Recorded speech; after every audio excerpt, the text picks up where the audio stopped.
You may have felt this before, a moment when you were completely sure about something, sure about what you saw, what you heard, what you felt.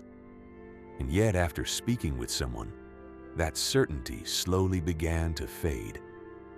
Not because new facts appeared, not because the situation truly changed, but because the way they responded made you question yourself in ways you didn't expect. At first, it doesn't feel like manipulation. It feels like misunderstanding, like miscommunication, like a simple difference in perspective. You tell yourself that maybe you reacted too quickly, maybe you misunderstood their tone, maybe you didn't fully understand the situation. And those explanations feel reasonable in the beginning, because doubt rarely appears suddenly. It builds slowly, quietly, in ways that feel almost logical. Think about how confidence normally feels. When you trust your perception, your reactions feel natural. Your thoughts move clearly. Your decisions feel steady. But when someone repeatedly makes you doubt yourself, that clarity begins to weaken. Not in dramatic ways, not in ways that immediately alarm you, but in small moments that stay in your mind longer than expected. You begin replaying conversations more often than before, not because you want to, but because something feels unresolved. Something about the interaction feels unclear. You remember what you said, what they said, how the moment felt. Yet the way they responded makes you question whether your reaction was justified. And this is often how self-doubt begins inside relationships, not through open criticism, not through obvious conflict, but through repeated situations that make your certainty feel unstable. Sometimes it starts with small disagreements that feel confusing rather than confrontational. You express how you feel, clearly and calmly, and instead of addressing your concern directly, the conversation shifts. The focus moves away from what happened and toward how you reacted. Suddenly, you are explaining your tone instead of your concern. You are defending your reaction instead of discussing the issue itself. And by the end of the conversation, the original problem feels distant, almost forgotten, while your reaction becomes the main topic. That shift may seem small at first, but repeated often enough, it changes how you approach future conversations. You begin thinking more carefully before expressing concerns, not because your feelings changed, but because you expect your reaction to be questioned. An expectation changes behavior. You begin filtering your thoughts, softening your words, reducing the intensity of your reactions, not because honesty is wrong, but because doubt makes expression feel risky. Another way this pattern begins forming is through subtle contradictions that leave you feeling uncertain. You remember something clearly, a promise, a decision, a reaction that felt obvious at the time, yet later when the moment is mentioned again, the description feels different. They remember it differently, explain it differently, describe it in a way that makes your memory feel less certain. Not aggressively, not confrontationally, but confidently enough that your own memory begins to feel questionable. And when this happens repeatedly, your trust in your own perception begins weakening, not because you lack awareness, but because repeated contradiction creates confusion that your mind struggles to resolve. Over time, you begin questioning details that once felt obvious. You hesitate before trusting your interpretation of events. You wonder whether your reaction was too strong, whether your understanding was incomplete, whether your emotions were exaggerated. And that hesitation slowly reshapes your confidence. Another subtle pattern appears when your emotions begin feeling invalidated in ways that feel indirect rather than obvious. You express discomfort, concern, or frustration, and instead of acknowledgement, the response feels dismissive in tone rather than words. They may not say that your feelings are wrong, They may not openly criticize your reaction, but their response feels minimizing, short, distant, as if your emotions carry less importance than the situation itself, and that reaction creates hesitation. You begin wondering whether your emotions are reasonable, whether your concerns deserve attention, whether your reaction was necessary at all. And once hesitation appears, expression becomes more difficult. You begin questioning yourself before speaking, rehearsing words before sharing them, considering how your reaction might be received before deciding whether to express it at all. And that preparation creates emotional fatigue that builds quietly over time. Not because communication is wrong, but because communication begins requiring more effort than it should.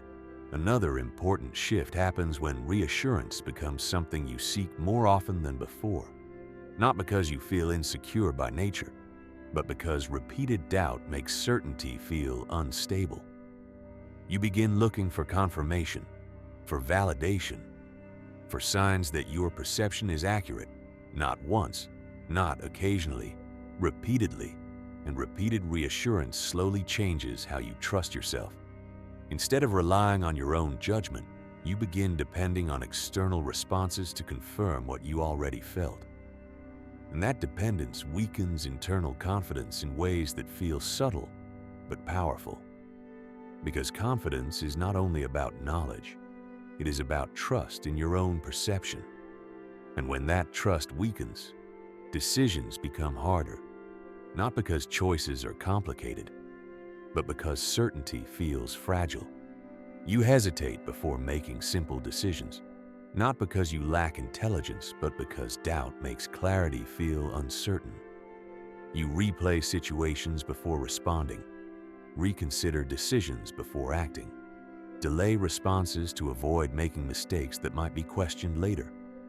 And this hesitation becomes exhausting, not physically, but mentally, emotionally, because constant reconsideration consumes energy that once felt natural to use. And slowly your internal voice begins feeling quieter, not absent, not gone, but less confident than before, less steady, less certain. And this is where the deeper impact of repeated doubt begins forming, not through arguments, not through conflict, but through emotional patterns that reshape how you trust yourself over time. So before we move into the deeper patterns that reveal why someone may be making you doubt yourself, there is something important to understand. Self-doubt rarely begins inside you. It often begins inside interactions, inside repeated moments where certainty is questioned, redirected, or minimized. And once those moments repeat often enough, doubt becomes familiar. Not dramatic, not obvious, but steady enough to change how you see yourself. And the moment doubt begins feeling normal instead of unusual, that's often the moment your confidence has already started shifting beneath the surface. And this is where the deeper patterns begin to show themselves, not as single moments of confusion, but as repeated experiences that slowly change how you trust your own thoughts and reactions. One of the most common ways this begins is when conversations start leaving you with more questions than answers. You talk about something that matters to you, something that felt clear before the conversation started. Yet by the time the discussion ends, you feel less certain than you did at the beginning. Not because new information appeared, not because facts changed, but because the way the conversation moved made your original certainty feel less stable. You may notice that your concerns are redirected instead of addressed.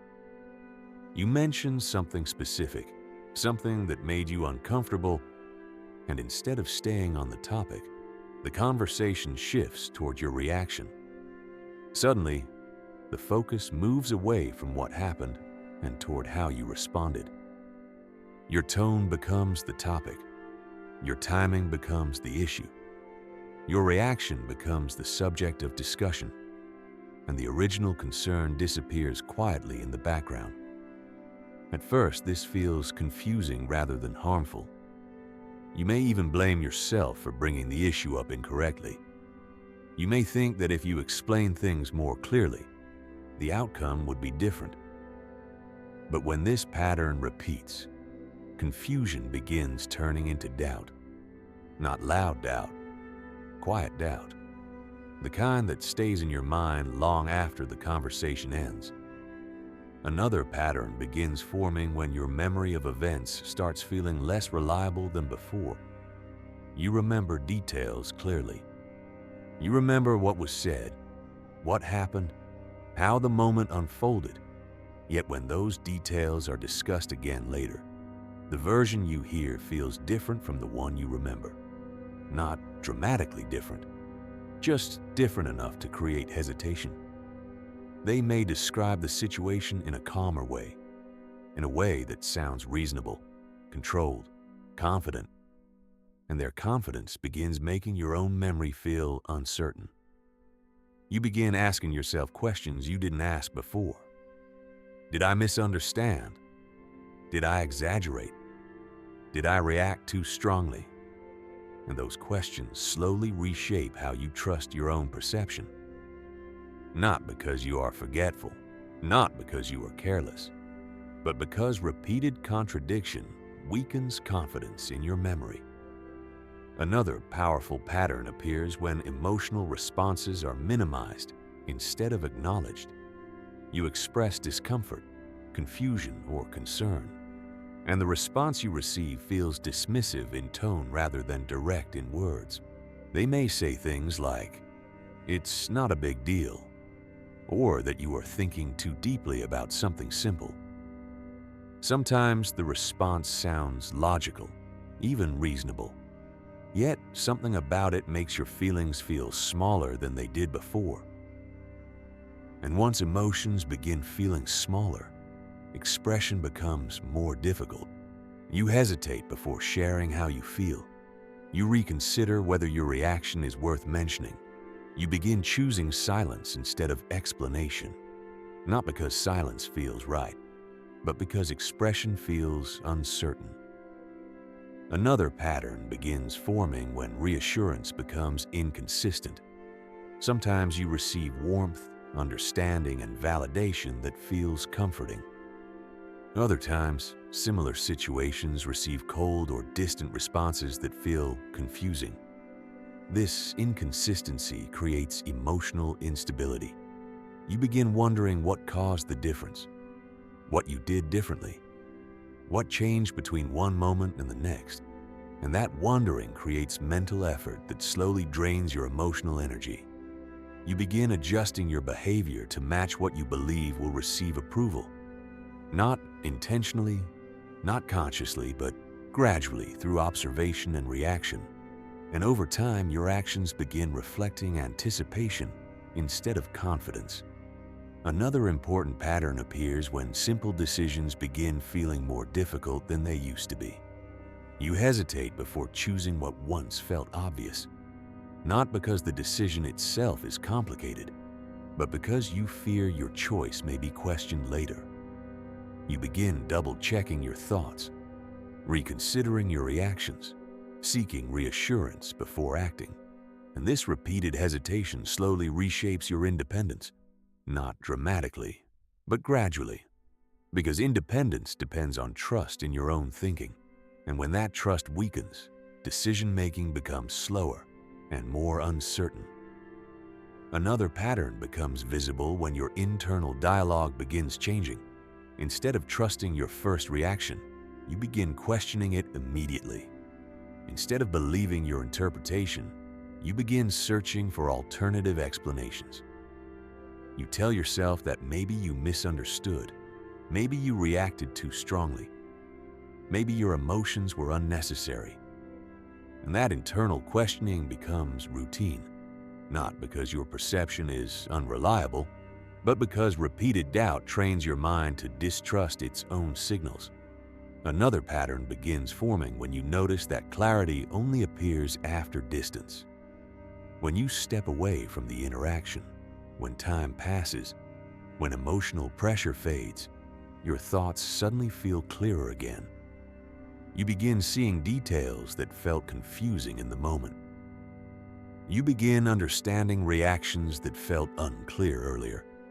You begin recognizing patterns that were difficult to notice while inside the situation. And this clarity after distance becomes meaningful, because confusion that disappears with space often signals emotional pressure that was influencing your thinking in the moment. And when all of these patterns begin connecting, when conversations redirect your concerns, when memory begins feeling uncertain, when emotions feel minimized, when reassurance becomes inconsistent, when decisions feel harder, when internal dialogue becomes doubtful, and when clarity appears only after distance, something becomes visible. Self-doubt is not forming randomly. It is forming through repeated interaction, through repeated confusion, through repeated questioning that weakens confidence gradually over time. And once those patterns become visible, awareness begins forming in ways that feel quiet but powerful. Not dramatic awareness, not sudden realization, but steady recognition that something about these interactions feels heavier than it should. And that recognition becomes the beginning of clarity. Because once patterns are seen clearly, confusion becomes easier to understand. And once confusion becomes understandable, responses begin changing naturally, not through force, but through awareness.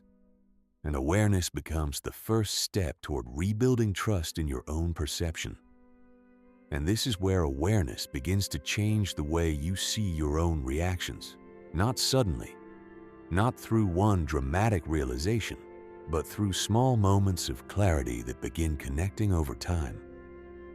You start remembering situations that once felt confusing, but now feel more understandable. Moments where you questioned yourself immediately, even though your first reaction felt clear. Moments where your confidence faded, not because you were wrong, but because someone else's response made you feel uncertain. And slowly, those moments begin forming patterns, not dramatic patterns, not obvious ones, but repeated experiences that show how doubt did not appear randomly. It appeared through repetition, through situations that made you question your own perception again and again, until hesitation became familiar. You may begin noticing how often you adjusted your thinking to match someone else's version of events. How often you reconsidered your own memory, even when you felt sure in the beginning. How often you explained your reactions instead of standing by them.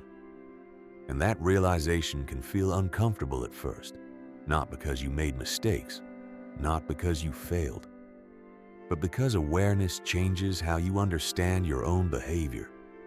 You begin recognizing that self-doubt did not grow on its own. It developed through repeated interactions that slowly weakened your trust in your own thoughts. And once that understanding appears, something important begins shifting. Your attention.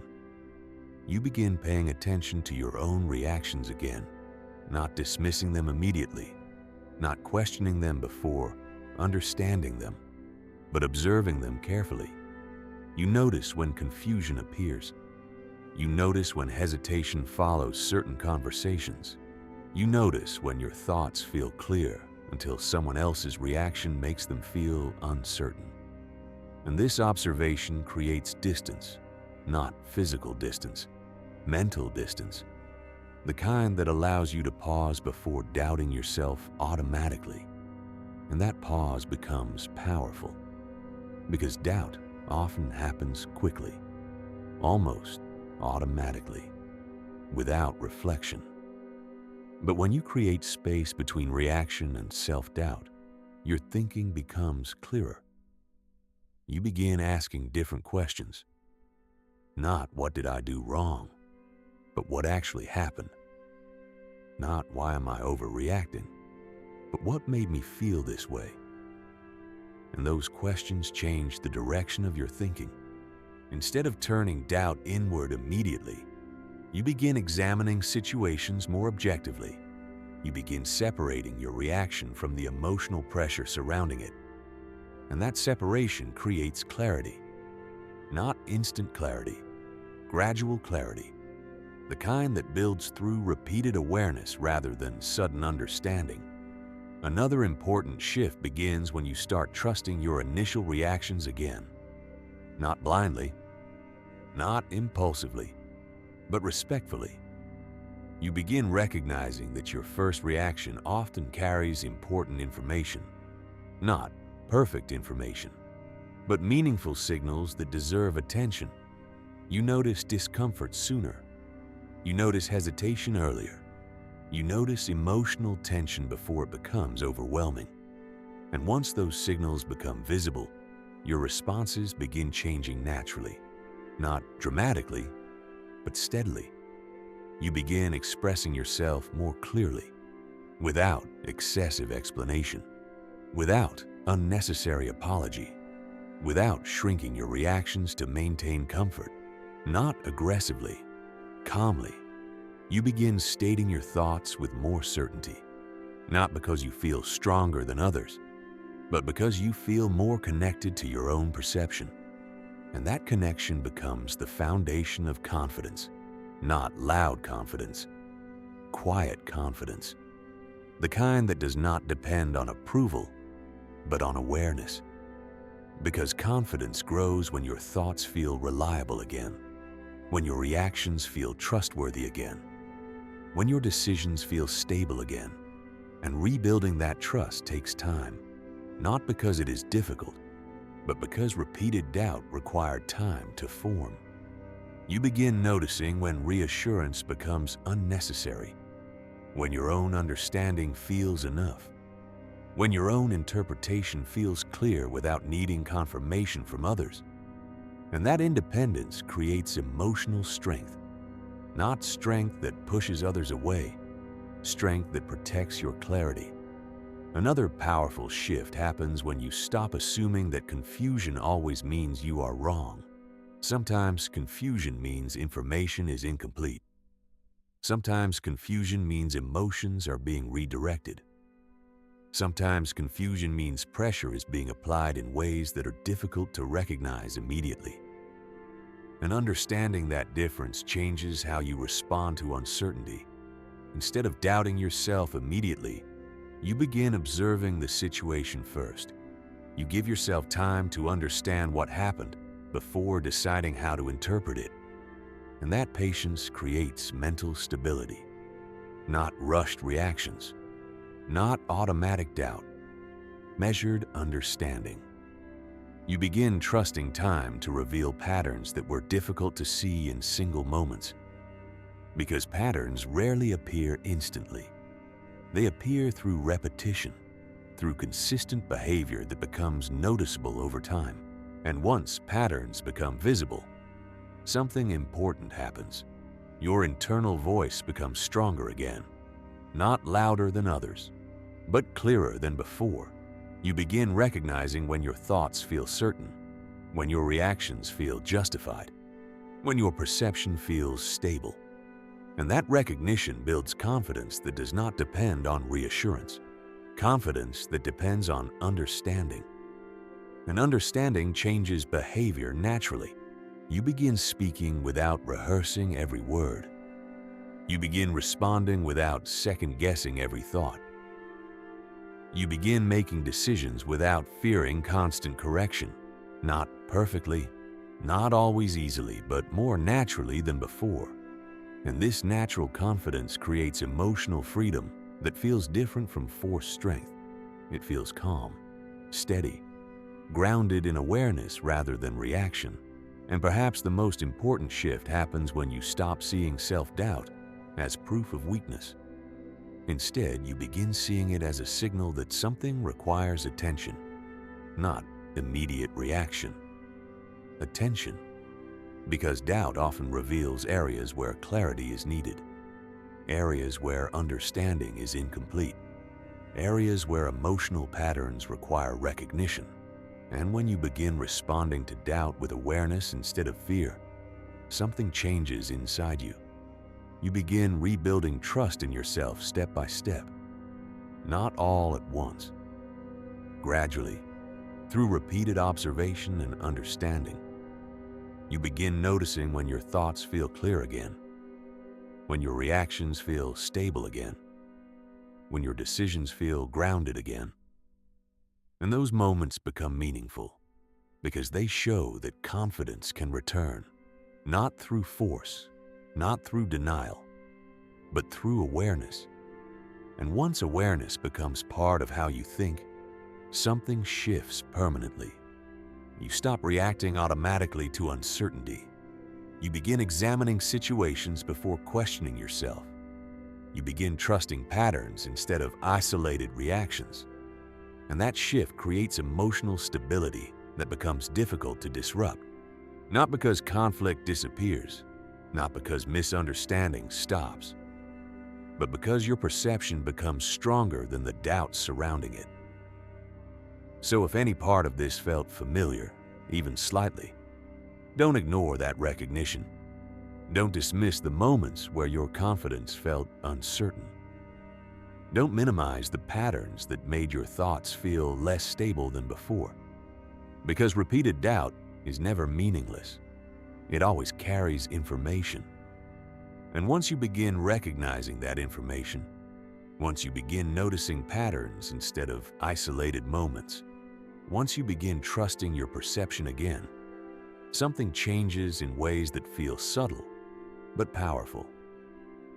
You begin thinking more clearly, speaking more confidently, responding more intentionally, and trusting your own judgment in ways that feel steady rather than uncertain. And when trust in yourself becomes stronger than doubt, when clarity becomes stronger than confusion, when awareness becomes stronger than hesitation, self-doubt begins losing its power. Because doubt grows in uncertainty, but confidence grows in understanding. And once understanding becomes stronger than confusion, you begin returning to something that may have felt distant for a long time: your trust in yourself.